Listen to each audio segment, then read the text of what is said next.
கலை astro channel நேயர்கள் அனைவருக்கும் வணக்கம். இன்னைக்கு வீடியோல என்ன பார்க்க போறோம்னு பார்த்தீங்கன்னா 29/3/2025 அன்று திருக்கணித பஞ்சாங்கத்தின்படி சனி பெயர்ச்சி நடக்கிறது. இந்த சனி பார்த்தீங்கன்னா கும்ப ராசியிலிருந்து மீன ராசிக்கு பார்த்தீங்கன்னா நிரந்தரமாக இடப்பெயர்ச்சி ஆகிறார்.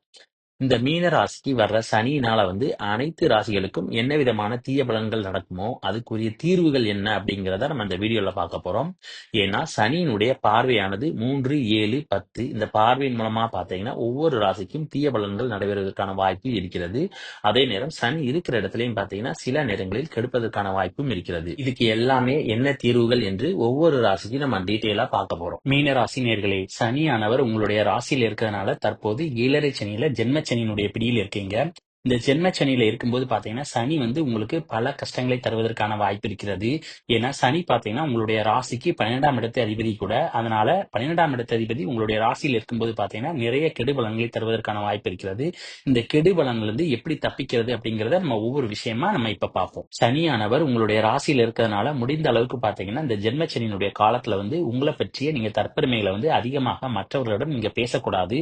அப்படி நீங்க பேசுனீங்கன்னா இந்த சனி பாத்தீங்கன்னா நிச்சயம் உங்களுக்கு கஷ்டங்களை கொடுப்பதற்கான வாய்ப்பு இருக்கிறது.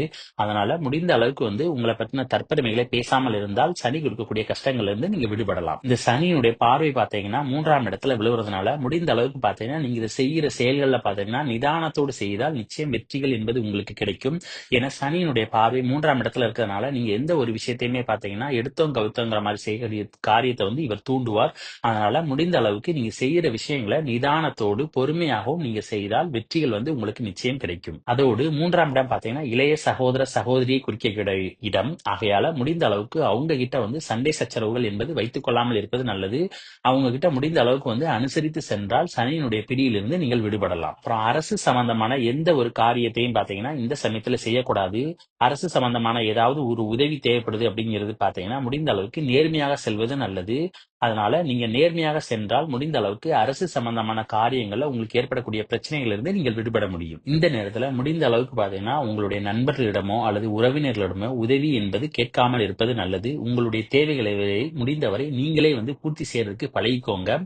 ஏன்னா நீங்க கேட்டாலும் இந்த நேரத்துல உதவிகள் கிடைக்காது. அதனால உங்களுடைய தேவைகளை முடிந்தவரை பாத்தீங்கன்னா நீங்களே பூர்த்தி செய்து கொள்வது நல்லது. அடுத்து சனியினுடைய 7ஆம் பார்வையானது உங்களுடைய ராசிக்கு 7ஆம் வீட்டுல விழுவதனால கணவன் மனைவிக்கிடையே பாத்தீங்கன்னா கருத்து வேறுபாடுகள் வருவதற்கான வாய்ப்பு இருக்கிறது. ஆகையால் முடிந்த அளவுக்கு உங்களுடைய கணவரிடமோ அல்லது மனைவியிடமோ நீங்கள் விட்டு கொடுத்து சென்றால் குடும்பத்துல பிரச்சனைகள் வராமல் தடுக்க முடியும். முடிந்த அளவுக்கு குடும்பத்துல பாத்தீங்கன்னா நீங்க அமைதியாக இருந்தால் குடும்பத்துல குழப்பங்கள் ஏற்படாமல் தடுக்க முடியும். அதே நேரம் நண்பர்களிடம் பாத்தீங்கன்னா கருத்து வேறுபாடுகள் வந்து போவதற்கான வாய்ப்பு இருக்கிறது. முடிந்த அளவுக்கு அவர்களை விட்டு நீங்க கொஞ்ச காலம் விலகி இருப்பது நல்லது. இல்லை என்றால் அவர்களிடம் வாக்குவாதங்கள் செய்யாமல் இருப்பதும் நல்லது. இந்த நேரத்துல கூட்டு தொழில் சம்பந்தமாக எந்த ஒரு முடிவும் எடுக்காமல் இருப்பது நல்லது. புதிதாக நீங்க கூட்டு தொழில் தொடங்கணும்னு நினைச்சீங்கன்னா இந்த சமயத்தில் ஆரம்பிக்காமல் இருப்பது நல்லது. அல்லது கூட்டு தொழில எந்த ஒரு முடிவும் பாத்தீங்கன்னா இந்த நேரத்தில் எடுக்க வேண்டாம். ஏன்னா எடுத்தீங்கன்னா நிச்சயம் உங்களுக்கு நஷ்டங்கள் வருவதற்கான வாய்ப்பு இருக்கிறது. அடுத்து சனியினுடைய 10ஆம் பார்வையானது உங்களுடைய ராசிக்கு 10ஆம் இடத்துல விழுவுறதுனால உங்களுடைய தொழில பாத்தீங்கன்னா எந்த ஒரு விரிவாக்கம் செய்யாமல் இருப்பது நல்லது. அதே நேரம் புதிதாக தொழில் தொடங்கணும்னு நினைச்சீங்கன்னா இந்த நேரத்தில் தொழில் ஆரம்பிக்காமல் இருப்பது நல்லது. ஏன்னா இந்த சனி பாத்தீங்கன்னா உங்களுடைய ராசிக்கு 12ஆம் இடத்த அதிபதி. அவர் உங்களுடைய ராசியிலிருந்து 10ஆம் இடத்தை பார்க்கறதுனால இந்த நேரத்துல நிச்சயம் தொழிலின் மூலமாக உங்களுக்கு விரயத்தை கொடுப்பதற்கான வாய்ப்பும் இருக்கிறது. அதே நேரம் அதனாலே கஷ்டங்கள் அனுபவிக்கக்கூடிய வாய்ப்பும் இருக்கிறது. ஆகையால் தொழில புதிதாக விரிவாக்கமோ அல்லது புதிதாக தொழில் தொடங்கவோ இந்த நேரத்தில் ஆரம்பிக்காமல் இருப்பது நல்லது. 1ஆம் இடங்கிறது பாத்தீங்கன்னா வயிறை குடிக்கக்கூடிய இடம். அந்த இடத்துல சனி இருக்கிறதுனால வயிற்றுல தொந்தரவுகள் வருவதற்கான வாய்ப்பு இருக்கிறது. முடிந்த அளவுக்கு பாத்தீங்கன்னா நீங்க சாப்பிடுற சாப்பாட்டுல கவனமா இருங்க. அதே நேரத்துல அளவோட சாப்பிடுங்க. முடிந்த அளவுக்கு பாத்தீங்கன்னா அதிக அளவு தண்ணி குடிப்பதற்கு பழகிக்கோங்க. இந்த மாதிரியான விஷயங்களை நீங்க செய்வதன் மூலம் வயிற்றுல ஏற்படக்கூடிய பிரச்சனைகளை தவிர்க்க முடியும். ஃபுட் பாய்சன் வருவதையும் தவிர்க்க முடியும். அப்புறம் சனி பாத்தீங்கன்னா உங்களுடைய ராசியிலே இருக்கிறதுனால உங்களை ரொம்ப சோம்பலாக இருக்க வைப்பார். முடிந்த அளவுக்கு பாத்தீங்கன்னா நீங்க வாக்கிங் இந்த மாதிரி நீங்க செல்வது நல்லது. அந்த மாதிரி இருந்தீங்கன்னா சனியினுடைய பிடியிலிருந்து நீங்கள் தப்பிக்கலாம். வாக்கிங் செல்வதன் மூலம் வயிற்றில் ஏற்படக்கூடிய கேஸ்டபிள் ப்ராப்ளத்தை நீங்க சமாளிக்க முடியும். ஏன்னா வயிறுங்கிறது பாத்தீங்கன்னா 1ஆம் இடத்தை குறிக்கக்கூடிய இடம்.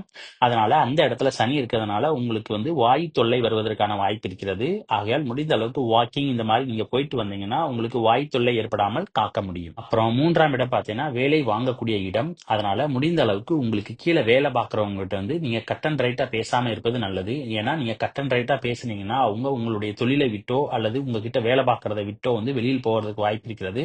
அதுக்கப்புறம் நீங்க புதுசா ஆள் கிடைக்காம கஷ்டப்படுவதற்கான வாய்ப்பு இருக்கிறது. ஆகையால நீங்க கொஞ்சம் விட்டு கொடுத்து அனுசரிச்சு போனீங்கன்னா அவங்கள வந்து வேலை வாங்குவதற்கான வாய்ப்பு இருக்கிறது. அப்புறம் இந்த வீடியோ பிடிச்சிருந்தா லைக் பண்ணுங்க, ஷேர் பண்ணுங்க, கமெண்ட் பண்ணுங்க. மறக்காம பக்கத்துல உள்ள பெல் பட்டனை கிளிக் பண்ணிருங்க. தேங்க்யூ.